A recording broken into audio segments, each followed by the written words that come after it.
नमस्कार दोस्तों, ग्रेटर हैदराबाद नगर निगम चुनाव के फाइनल नतीजे आ चुके हैं। जी आपको बता दें, इस फाइनल नतीजे के मुताबिक टीआरएस नंबर 1 पार्टी बनकर उभरी है। हालांकि भारतीय जनता पार्टी को बड़े बड़े नेताओं के प्रचार के बाद भी कोई बहुत ज्यादा फायदा नहीं मिला। वहीं ओवैसी की पार्टी मीम को इस चुनाव में बड़ा फायदा मिला है। जी हाँ दोस्तों, हैदराबाद नगर निगम की कुल 150 सीटों में से टीआरएस, ओवैसी की party meme, Bharatiya Janata party और कांग्रेस को कितनी कितनी सीटें मिली हैं, आपको एक एक कर डिटेल से बताएंगे। लेकिन इससे पहले आपको बता दें कि हैदराबाद नगर निगम चुनाव जो हुआ है उसमें बैलेट पेपर का इस्तेमाल हुआ है, ईवीएम का इस्तेमाल नहीं किया गया है। हालांकि ऐसे चुनाव में बैलेट पेपर के ही इस्तेमाल किए जाते हैं। लेकिन आपको क्या लगता है, क्या सभी चुनाव में ईवीएम की जगह बैलेट पेपर से चुनाव कराया जाना चाहिए या फिर नहीं? कमेंट कर अपनी राय जरूर बताएं। साथ ही इस वीडियो को लाइक करें और साथ ही शेयर भी करें। और साथ ही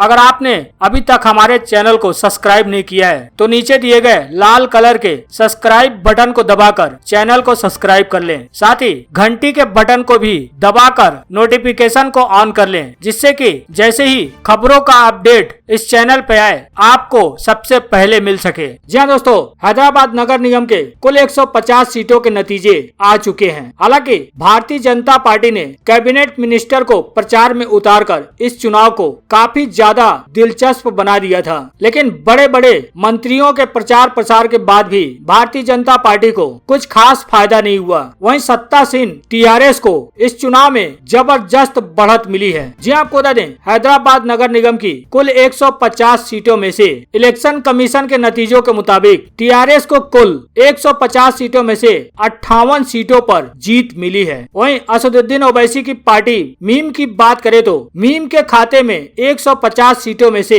43 सीटें गई हैं। वहीं भारतीय जनता पार्टी के खाते में 150 सीटों में से कुल 47 सीटों पर जीत मिली है। वहीं कांग्रेस के खाते में महज 2 सीटें ही जा पाई हैं। हालांकि टीआरएस का कहना है कि यहाँ पर मेयर उनका ही बनेगा, क्योंकि टीआरएस के खाते में कुल 58 सीटें गई हैं। लेकिन हैदराबाद नगर निगम के चुनाव में किसी भी पार्टी को पूर्ण बहुमत नहीं मिला है, इसलिए जोड़ तोड़ कर यहाँ का मेयर बनाया जाएगा। हालांकि आपको बता दें, सुबह जब बैलेट पेपर की गिनती चल रही थी तो भारतीय जनता पार्टी नंबर 1 की पार्टी बनकर उभर रही थी। ऐसा लग रहा था कि भारतीय जनता पार्टी का ही यहाँ पर मेयर बनेगा। रुझानों के मुताबिक लग रहा था कि भारतीय जनता पार्टी ही सबसे ज्यादा सीटें जीतेगी। लेकिन शाम होते जब फाइनल नतीजे सामने आए तो भारतीय जनता पार्टी दूसरे नंबर की पार्टी बन गई। भारतीय जनता पार्टी महज 47 सीटों पर ही जीत दर्ज करने में कामयाब रही। वहीं टीआरएस 150 सीटों में से 58 सीटों पर जीत दर्ज करने में कामयाब रही।